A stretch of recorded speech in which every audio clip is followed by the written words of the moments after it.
कौन है जो आपके पैसों में आग लगा रहा है? कौन है जो आपकी मेहनत की कमाई को फूंक दे रहा है, स्वाहा कर दे रहा है? आग लगाने वाले ये कैसे अग्निवीर? बड़ा सवाल आपके जहन में। क्या कोई शख्स जो सोच रहा हो सेना की वर्दी पहनना, वो ऐसे आग लगा सकता है ट्रेन की बोगियों में?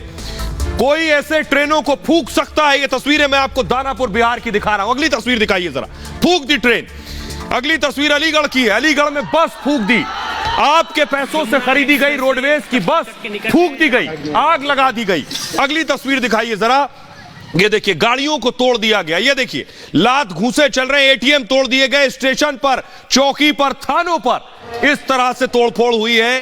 क्या कोई वर्दी पहनने के बारे में सोचने वाला, सेना की यूनिफॉर्म पहनने के बारे में सोचने वाला ये तोड़फोड़ कर सकता है सड़कों पर?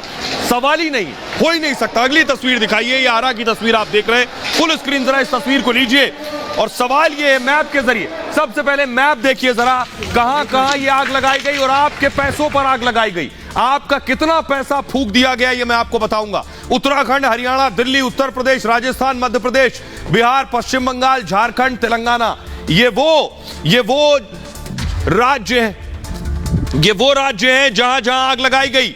ये वो राज्य हैं जहां बस, ट्रेन सब फूंक दिए गए। सवाल सबसे बड़ा ये है कि आपके पैसों में कहां कहां आग लगाई गई। देखिए जरा, बड़ा सवाल यह है, आपने जो मेहनत से कमाया था, टैक्स दिया था आपने, जो आपने टैक्स भरा था, ये आपके टैक्स के पैसों पर, ये देख रहे हैं ट्रेन में जो आग लगी है, पूरी ट्रेन खाक कर दी गई जगह जगह।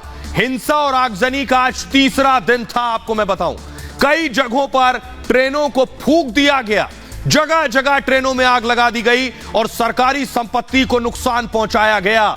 सवाल यह है, तीसरे दिन सोचिए जरा, आज सिर्फ तीसरे दिन 7 ट्रेनों को फूंक दिया गया, 7 ट्रेनों में आग लगा दी गई है। टैक्स को प्रदर्शन के नाम पर स्वाहा कर दिया गया। आपके पैसे, आप दूध लेने जाते हैं, टैक्स देते हैं, बाल कटवाते हैं, टैक्स देते हैं, शैंपू लेते हैं, टैक्स देते हैं, आपकी तनख्वाह पर टैक्स लिया जाता है। उस पैसों से ये ट्रेनें खरीदी जाती हैं, बसें खरीदी जाती हैं। इस पर जो आग लगा रहा है वो आपकी मेहनत की कमाई को फूंक रहा है। एक कोच, ये जिस कोच में मैं खड़ा हूं, इस एक कोच की कीमत 2 करोड़ रुपए, 2 करोड़ रुपए फूंक दिए गए खड़े खड़े। एक्सप्रेस ट्रेन में सबसे ज्यादा अधिकतम 24 डिब्बे होते हैं। 24 डिब्बे, एक डिब्बे की कीमत 2 करोड़, तो 24 कोच की कीमत सोचिए कितनी हुई, 48 करोड़ रुपए। एक ट्रेन फूंक दी तो हमारे आपके 48 करोड़ रुपए फूंक दिए गए, आग लगा दी गई इस तरह से। एक इंजन की कीमत 20 करोड़ रुपए, यानी इंजन फूंक दिया गया तो आपकी मेहनत की कमाई 20 करोड़ जला दी गई। एक ट्रेन कितने की आती है सोचिए, 68 करोड़ से लेकर 100 करोड़ तक की ट्रेनें होती हैं। ये देखिए, एक्सप्रेस ट्रेन की कीमत 70 से लेकर 100 करोड़ रुपए, करीब 700 करोड़ के नुकसान का अनुमान है। सोचिए जरा, किसका पैसा है? आपका पैसा है, हमारा पैसा है। आग लगाने वाले कौन है? सवाल ये, क्या ये सैनिक बनेंगे ऐसे? एक बस की कीमत, जो बस में आग लगाई, 30 लाख रुपए एक बस की कीमत होती है। सोचिए, कई बसों को आग के हवाले कर दिया गया। कैसे कोई मेहनत की कमाई पर आग लगा सकता है? सरकारी गाड़ियों में आग लगा दी गई, फूंक दिया गया। इसके अलावा करोड़ों की सरकारी संपत्ति जलकर खाक हो गई।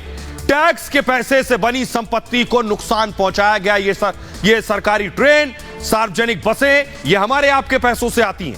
आम लोगों के पैसे से ही ये ट्रेनें खरीदी जाती हैं। आपकी तनख्वाह से बेशक टैक्स ना लिया जाता हो, अगर आप टैक्स पेयर नहीं है, तब भी कोई भी उत्पाद को खरीदते वक्त, किसी भी प्रोडक्ट को खरीदते वक्त भी आप टैक्स देते हैं। एक ट्रेन को बनाने में करीब 100 करोड़ का खर्च आता है।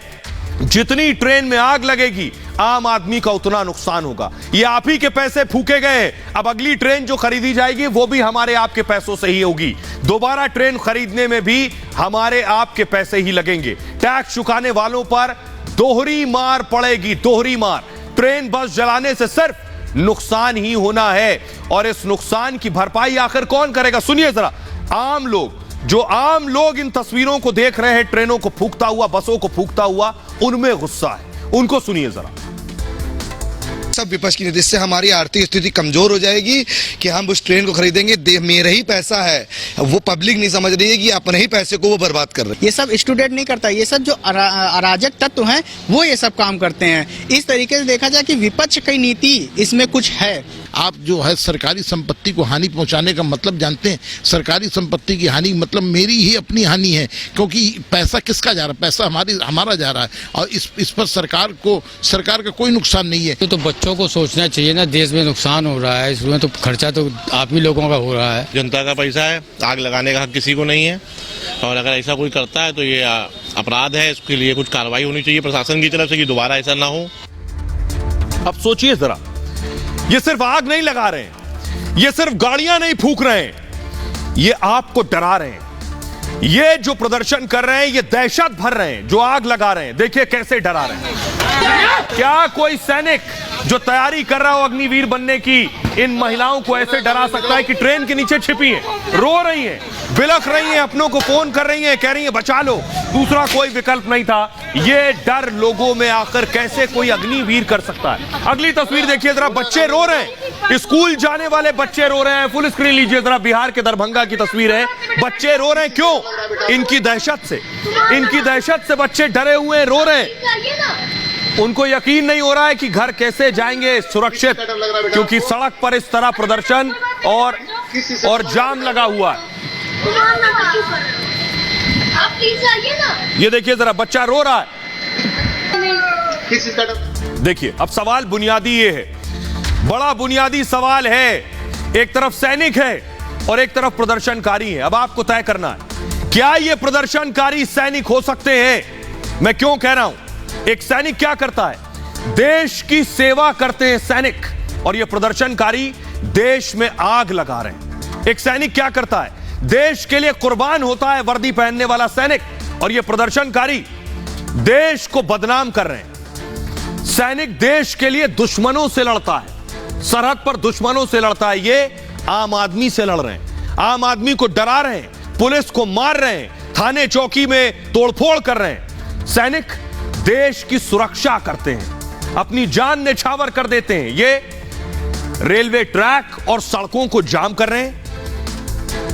सैनिक हर नागरिक की सुरक्षा की जिम्मेदारी होती है। हम आप सुकून से सोते हैं तब जब सैनिक बॉर्डर पर खड़ा होता है, और ये प्रदर्शनकारी जब बाहर खड़े होते हैं तो आप चैन से सो नहीं सकते हैं। तो फिर आखिर इनसे कैसे उम्मीद करेंगे आप कि ये अग्निवीर कहलाने लायक हैं? महिलाओं बच्चों तक को परेशान कर रहे हैं ये लोग। देश की संपत्ति को कभी नुकसान नहीं पहुंचा सकता एक सैनिक, और ये प्रदर्शनकारी देश की संपत्ति को ही चला रहे हैं, उसी को फूंक रहे हैं।